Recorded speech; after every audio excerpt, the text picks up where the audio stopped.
In this lesson, we'll talk about ordinal numbers from 1 to 10. So let's get right to it. Ordinal numbers.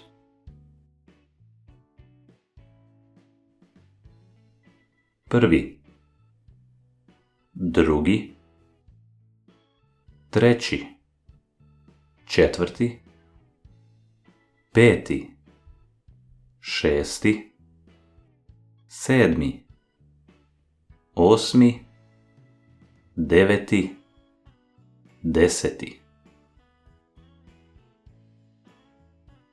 Prvi, drugi, treći, četvrti, peti, šesti, sedmi, osmi, deveti, deseti. In last lesson we've learned that the month in Croatian is mjesec. So let's take mjesec for example, as first month, second month, and so on.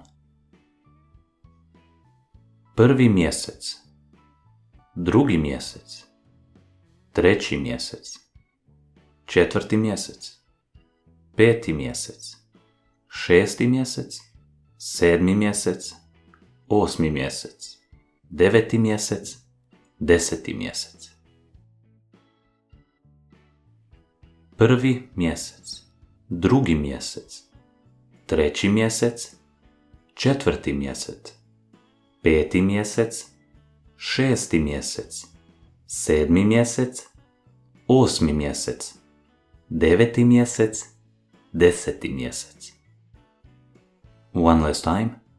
Prvi, drugi, treći, četvrti, peti, šesti, sedmi, osmi, deveti, deseti.